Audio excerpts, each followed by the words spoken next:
more active? Yeah, because I feel like icing, yeah, but it makes your arm feel good because it kind of numbs everything. But, I mean, once the icing goes away, you're real stiff and you feel stiff, you know what I mean? You just kind of feel like you can't move it as well. And, you know, the next day you might be fine, but inside it might just be still, there might be that tension in there. So what blood flow does is it lets everything kind of be more flexible and just kind of repeat what you do out there, but at a less volume kind of thing. So you're getting a lot of the same motion, so you're practicing more, but you're also just getting a little bit stronger. But that blood flow, we have a machine actually that we use that you hook up to your arm, and it strictly lets blood in but doesn't let it out. So it just wants blood to flow right through your arm for like 10 minutes while you do your exercises. And it's pretty high-tech stuff, but they've gone strictly for us. They don't even really want us to ice as much. It's more just let's do some blood flow stuff. Let's do soft tissue if you need to. It's as easy as taking a lacrosse ball to an area that's sore and the areas around it as well, because that's also why you're sore in that area too. And just the more you do that, the less sore you're going to end up being, because you're just going to keep hitting that area, and more blood flow is going to get there to the point where, you know, I mean, it's just going to become second nature. So Cole, why don't you kind of walk through too your, especially since you were one of the ones that, you know, we've been discussing this a lot with on coming up with more of a plan for a lot of players to go through. What's your kind of cool down that you kind of go through? Yeah, I kind of do like the same thing as Mike, you know, doing like the drive lane stuff. So, you know, doing the black and the green ball on the trampoline, the band pull parts, you know, the waiter walks. Usually do, like 2 to 3 sets of those. And then have J-bands and then the shoulder tube after. And then, just like rolling out, stretching out everything. The biggest thing with me with like rolling out on the lacrosse ball, just because, you know, I did it to myself too, is that a lot of guys tend to roll out too much on the lacrosse ball, like really, you know, like jam their shoulder in there. And sometimes that can like really, you know, inflame some tendons in your shoulder, and then it can make it worse. So when you're rolling out just on the lacrosse ball, like, you know, you can get in there and make sure that you're loosening everything up, but don't go like too hard, because then sometimes you can make it worse. Yeah, for sure. So I think the main point through all this is everyone's has a different way of going about things, but they all do something to come back a little stronger, make sure that they feel healthy after they throw, right? It's not just the throw and be done with things. It's, hey, you may have your own separate way of going about it, but you are going about it by doing something to make sure that you're healthy afterwards. Right. Good. Okay, cool. What about, let's you guys are all, you know, probably Friday night starters, maybe Saturday guys, but you guys kind of all threw in the same kind of weekend day, right? So let's pretend you guys are all throwing on a Friday. What is your process then after you throw, your weekly process? You know, we try and get our pitchers in as much of a routine as possible. So whether that's lifting on certain days after they throw, long tossing on certain days after they throw, throwing flatties after certain days they throw, kind of walk through, if you throw on a Friday, what does your week leading up to the next time you actually pitch the game look like? Mikey, why don't we start with you? Yeah. So, if I'm pitching on a Friday, usually after I get all my recovery done, I kind of just like in my head, just kind of go through like the week and like what I want to do. And so I just, you know, for me, I'm really good with like structure. Like, you know, if you just say do whatever you want, like I like to have, you know, coaches like kind of, you know, like if we come back on a Monday, like we'll have a heavy lift, which I like, because for me, it's just if I know what I'm going to do, then I'm like better off rather than just like kind of coming up with stuff, just like how I'm feeling or stuff like that. But so before, like in between starts, I try and get at least 2 major lifts in. And then that third lift is kind of like a full body, just kind of like a mobility thing. Like, you know, so I do legs on Monday. I'll do some sort of upper body on like Tuesday. And then Wednesday we'll do like a mobility thing. So just to make sure I'm feeling right, make sure like, you know, my hips and legs are all feeling loose. And then we usually travel on like a Thursday. So sitting on the bus, and then Friday, you know, get ready for my pregame routine. So that's kind of what it looks like weekly. Cool. Mikey, what's your throwing look like? Let's say you pitch on a Friday and you're not going to see the mound again to the next Friday. What do you do for your arm outside of the weight room during the week? So usually, depending on how I feel, Tuesday or Wednesday, I'll have some sort of like a short pen. But like, on Monday I'll have I do the driveline stuff. So I'll do recovery Monday. I'll do a hybrid B on Tuesday. I'll do another recovery on Wednesday, and then I'll do a hybrid A on Thursday, or at least try to. It's hard to when you're on the bus and you don't have a lot of room, but I'll try to get it done. So that's kind of what the throw. So I don't throw, a ton, but I definitely have my, short pen in there. And then I have all my driveline routine throwing as well. When you say hybrid B and hybrid A, what are you talking about? Yeah. So hybrid A and hybrid B are pretty much the same thing. The only difference is hybrid B is a 60%.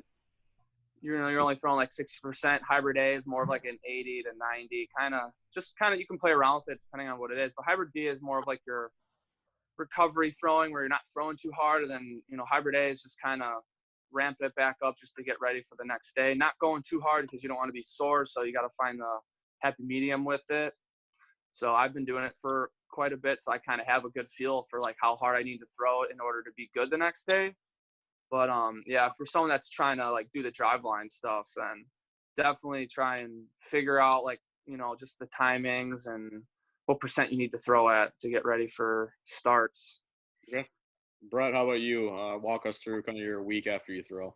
Yeah, so Friday, if you start, Saturday, I try to do a really heavy leg day just because you want to give yourself the most time to recover before your next start. So that's why I kind of try to hammer legs the next day. I wouldn't want to do arms just because your arm was, abused a lot the day before. So, yeah, Saturday, I just try to keep it really heavy with the legs. And then I go out to 90 feet and play catch just to get my arm moving, just to get, just to get that blood flow like we talked about a minute ago, just kind of through there and, roll out, do a lot. Just try to feel as best you can. You're not going to feel great because it's always a day after, but just make yourself, when you're done that day, feel as good as you possibly can. And then the next day, which would be Sunday, I try to stretch it out. Don't go too crazy with intensity, but try to play long toss and try to get some air under it and just let my arm work more so than anything.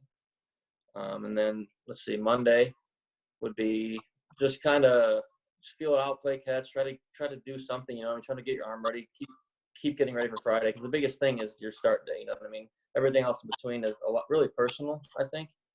And then Tuesday I would throw a pin I actually long toss before my bullpens every time.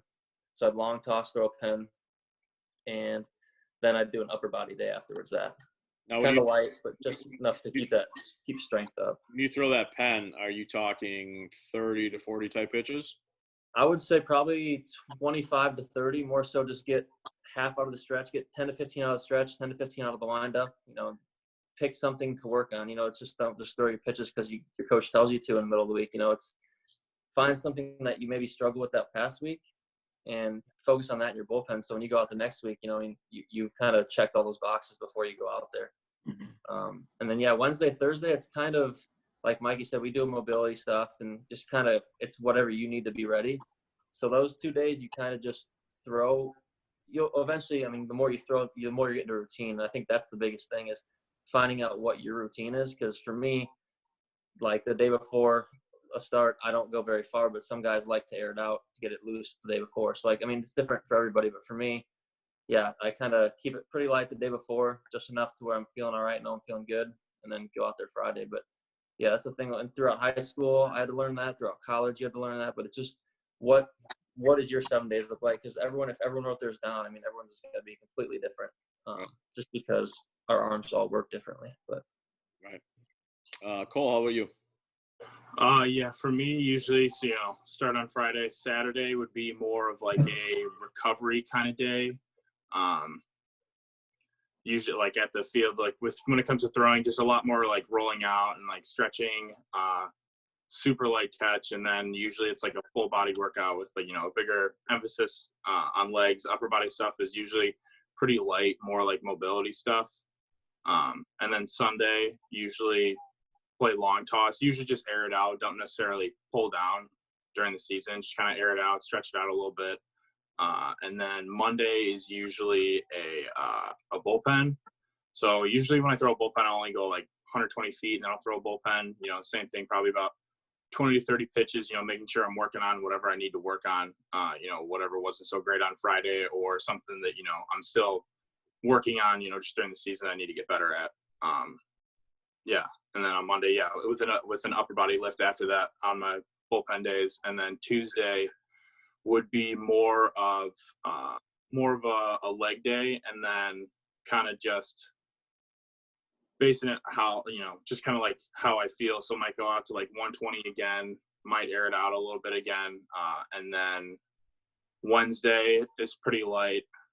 Yeah. And then Wednesday would be another bullpen, but a little shorter. So, Monday's bullpen might be, the full 60 feet, 6 inches. And then Wednesdays would be, either just getting on the mound, only throwing 50 feet, or it'd be a flat ground. And then, yeah, with that, that would be it for that day. And then Thursday's usually just super light. If I'm still feeling a tweak anywhere, make sure I'm rolling it out, doing more mobility stuff, just make sure my body feels good. One thing I got in a really good habit of this past season was the night before doing like a lot of stretching, a lot of rolling out. Nothing like too crazy, but just making sure that when I go to bed, I'm feeling good, that nothing's hurting, so I'm ready for the next day.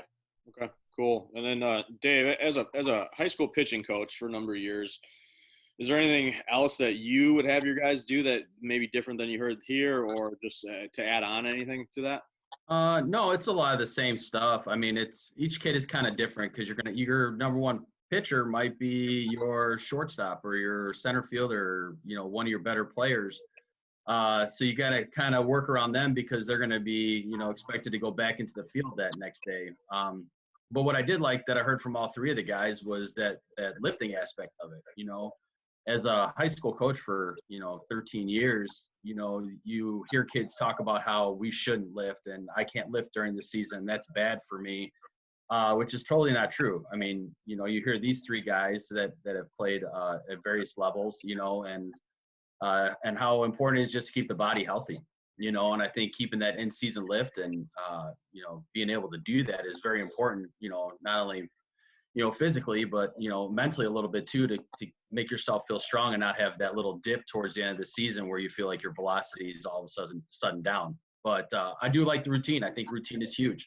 Talking with a couple of our ex-players that go and play summer ball, before they go to college or something, they're struggling a little bit. I always ask them, I said, are you guys following our 5-day start plan or your week start plan? And usually the answer is no, because they get into the summer and they're just, being a kid, being a high school senior, being a junior, being a kid, running around with their friends, hanging out, and they're not staying in that routine. And all of a sudden I said, hey, give this routine, about 2 or 3 weeks, and then let's talk again and see how you're doing. And all of a sudden you see a little bit more progression, or they're having a little bit more success, just because they're keeping that structure and that routine in their, in their pitching plan.